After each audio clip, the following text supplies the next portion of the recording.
રાજ્યમાં સવારે 6 વાગ્યાથી લઈને બપોરે 2 વાગ્યા સુધીમાં 151 તાલુકાઓમાં વરસાદ વરસ્યો છે।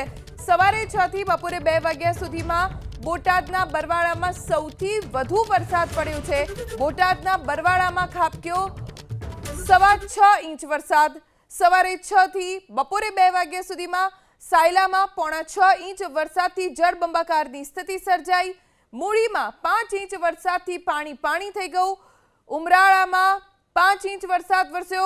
બોટાદમાં 4 ઇંચ વરસાદ, ચૂડામાં 3.5 ઇંચ વરસાદ અને રાણપુરમાં 3.5 ઇંચ વરસાદ। આ તરફ વલભીપુરમાં પણ 3.5 ઇંચ વરસાદ, પેટલાદમાં 3 ઇંચ વરસાદ, ધંધુકામાં 2.5 ઇંચ, ધોલેરામાં પણ 2.5 ઇંચ વરસાદ, શિહોરમાં પણ 2.5 ઇંચ સુધીનો વરસાદ વરસ્યો છે। કુલ 151 તાલુકા એવા છે કે જ્યાં સવારે 6 વાગ્યાથી લઈને બપોરે 2 વાગ્યા સુધીમાં વરસાદ વરસ્યો હોય। શિહોરમાં 2.5 ઇંચ, બોરસદમાં 2.5 ઇંચ, ખંભાતમાં 2.5 ઇંચ વરસાદ, વઢવાણમાં 2 ઇંચ, હળવદમાં પણ 2 ઇંચ વરસાદ વરસ્યો છે। વલભીપુરમાં 3.5 ઇંચ, પેટલાદમાં 3 ઇંચ વરસાદ પડ્યો છે।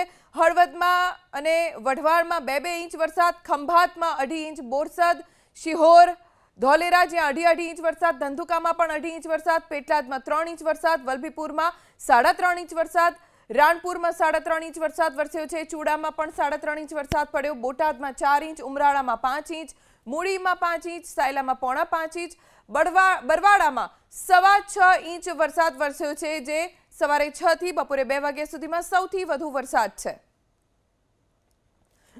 કુલ 151 તાલુકાઓમાં વરસાદ પડ્યો છે। સૌથી વધારે બરવાડામાં 6.25 ઇંચ વરસાદ પડ્યો છે। સાયલામાં 6.25 ઇંચ વરસાદ, હળવદમાં 2 ઇંચ વરસાદ પડ્યો। આ તરફ ચૂડામાં 3.5 ઇંચ વરસાદ પડ્યો છે। 151 તાલુકાઓમાં વરસાદ વરસ્યો, જેમાં એક બાદ એક સત્તાવાર આંકડાકીય માહિતી પ્રાપ્ત થઈ રહી છે। તે મુજબ હળવદમાં, વઢવાણમાં, ખંભાતમાં તમામ જગ્યાએ 2 ઇંચથી વધુ વરસાદ પડ્યો।